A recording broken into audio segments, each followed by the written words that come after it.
सरस्वती शिक्षा समिति पाली में आप सभी विद्यार्थियों का हार्दिक स्वागत, अभिनंदन। आज हम कक्षा अष्टमी विषय विज्ञान का नया पाठ 8 जिसका नाम है कोशिका की संरचना एवं उसके कार्य, इसके बारे में हम अध्ययन करेंगे। आप पहले ही पढ़ चुके हैं कि हमारे आसपास की जितनी भी वस्तुएं हैं वो या तो सजीव है या फिर क्या है, निर्जीव है।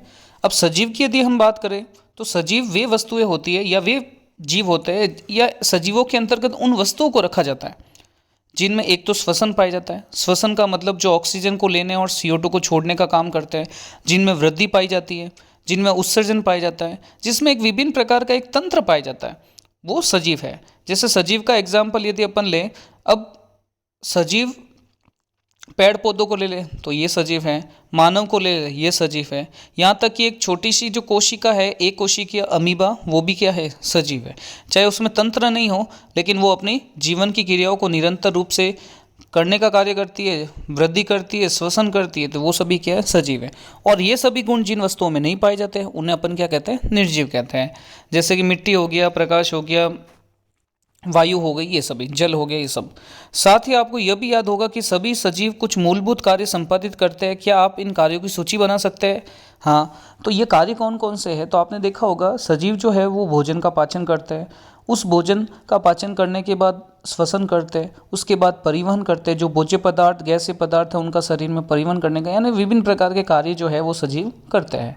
विभिन्न अंगों के समूह विभिन्न कार्य करते हैं, तो विभिन्न अंगों के जो समूह है वो आपस मिलकर विभिन्न प्रकार के काम करते हैं जो आपके द्वारा सूचीबद्ध किए गए हैं।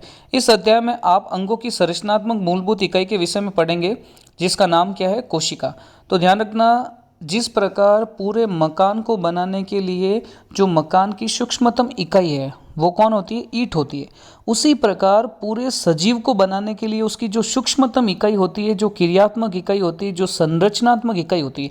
जैसे मकान की संरचनात्मक इकाई कौन है, जो मकान की संरचना का निर्माण कर रही है, ईंट है। उसी प्रकार सजीवों की संरचनात्मक इकाई का नाम पूछ ले आपको तो वो कौन है, कोशिका, जिसको इंग्लिश में सेल कहा जाता है। अब बात करें, कोशिकाओं की तुलना हम ईंटों से कर सकते हैं। जिस प्रकार विभिन्न ईंटों को जोड़कर भवन का निर्माण किया जाता है, उसी प्रकार विभिन्न प्रकार की कोशिका एक दूसरे से जुड़कर प्रत्येक सजीव का निर्माण करती हैं। अब बात आती है भाई, कोशिका की खोज किसने की? सबसे पहले किस वैज्ञानिक ने यह पता लगाया कि भैया हमारे मानव शरीर का जो निर्माण होता है या सजीवों का जो निर्माण होता है वो कोशिका के द्वारा होता है। तो वेरी इंपॉर्टेंट ये नाम याद रखना, रॉबर्ट हुक। तो रॉबर्ट हुक नामक वैज्ञानिक ने सन 1665 में तो रॉबर्ट हुक नामक वैज्ञानिक ने सन 1665 में कॉर्क होता है पादप का एक छोटा सा टुकड़ा, लकड़ी का एक छोटा सा टुकड़ा के स्लाइस का सामान्य आवर्धक यंत्र की सहायता से, यानी माइक्रोस्कोप जो लेंस है, माइक्रोस्कोप जो यंत्र है, उसकी सहायता से उन्होंने अध्ययन किया कि भाई ये कॉर्क, अब कॉर्क किससे बना है, लकड़ी पादप से बना है, तो एक प्रकार का सजीव है। तो कॉर्क पेड़ की छाल का एक भाग है। तो कॉर्क अपन पेड़ की छाल ले सकते हैं, लकड़ी के कोई भाग ले सकते हैं, पादप का कोई टुकड़ा ले सकते हैं, ये सब कॉर्क के ही भाग है। उन्होंने कॉर्क की एक पतली स्लाइस ली, जैसे अपन टमाटर की स्लाइस कैसे काटते हैं, प्याज की स्लाइस कैसे काटते हैं, उसी प्रकार उसकी एक क्या ली, स्लाइस ली। स्लाइस लेने के बाद उसका सूक्ष्मदर्शी की सहायता से अध्ययन किया उन्होंने। कॉर्क की स्लाइस में अनेक कोष्ठक युक्त, यानी छोटे छोटे मधुमक्खी के छत्ते कैसे दिखते हैं अपने को, उसके समान क्या दिखाई दिए, वो बक्से दिखाई दिए। तो ये जो बक्से दिखाई दिए, उन बक्सों को ही आगे जाकर किसने, रॉबर्ट हुक ने 1665 में किसकी खोज की, कोशिका की खोज की। उन्होंने यह भी देखा कि कोष्ठकों अथवा बॉक्स एक दूसरे या दूसरे से एक दीवार तथा विभाजन पट्टी द्वारा अलग अलग है। जिस प्रकार मधुमक्खी के छत्ते के अंदर विभाजन पट पाया जाता है, उसी प्रकार प्रत्येक कोशिका के बीच में एक पट पाया जाता है जो एक कोशिका को दूसरी कोशिका से अलग करती है। हुक ने प्रत्येक कोष्ठ को क्या बोला, कोशिका नाम दिया। तो क्वेश्चन पूछा जाता है कोशिका नाम किसने दिया, तो रॉबर्ट हुक ने। कब दिया, 1665। हुक द्वारा देखी गई बक्सेनुमा संरचना वास्तव में मृत कोशिका थी। अब यह बात आता है कि रॉबर्ट हुक ने जिन कोशिकाओं की खोज की थी वो कैसी थी, मृत थी। क्यों? क्योंकि जब पादप की छाल को पादप से अलग कर लिया जाए तो फिर वो कोशिका क्या हो जाती, मृत हो जाती। और दूसरा, यदि अपन बात करें कि पादप का जो छाल है, पादप की जो बाहरी भित्ति होती है वो कोशिका भित्ति से मिलकर बनी होती है। कोशिका भित्ति जो है मृत कोशिकाओं से मिलकर बनी होती है। तो हमने जो पादप या रॉबर्ट हुक ने जो पादप की छाल ली थी वो कोशिका भित्ति की ली थी। और कोशिका भित्ति कैसी कोशिकाओं से मिलकर बनी होती है? मृत कोशिकाओं से मिलकर। इसलिए रॉबर्ट हुक ने जो कोशिकाओं की खोज की थी वो कौन सा था? मृत कोशिकाएं थी। सजीवों की जीवित कोशिकाओं को संवर्धित सूक्ष्मदर्शी की खोज के बाद ही देखा जा सका। रॉबर्ट हुक के प्रेक्षण के लगभग 150 वर्ष बाद तक भी कोशिका के विषय में बहुत कम जानकारी थी।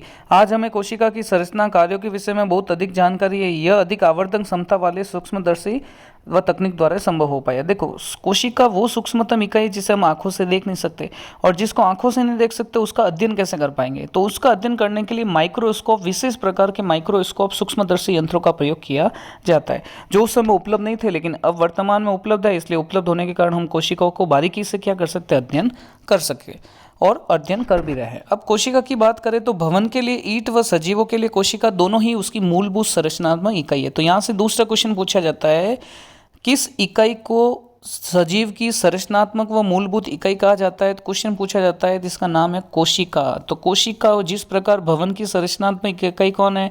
ईंट। उसी प्रकार मानव सजीव या मानव की या सजीव की जो संरचनात्मक इकाई, क्रियात्मक इकाई जो है वो कौन है? कोशिका है।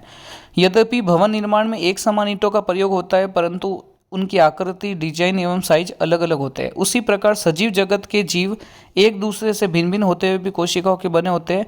निर्जीव ईंटों की अपेक्षा सजीवों की कोशिकाओं की संरचना क्या होती है? अधिक जटिल होती है। तो इस प्रकार हमने कोशिकाओं के बारे में अध्ययन किया। तो मुर्गी का अंडा आसानी से दिखाई देता है, क्या यह एकल कोशिका अथवा कोशिकाओं का एक समूह है? तो हम यदि मुर्गी के अंडे की बात करें तो मुर्गी का अंडा एकल कोशिका है।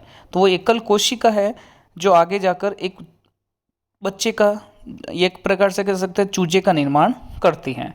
तो आज हमने कोशिकाओं के बारे में अध्ययन किया। भाई कोशिका की खोज रॉबर्ट हुक ने की, कब की? सन 1665 में। कहाँ से की?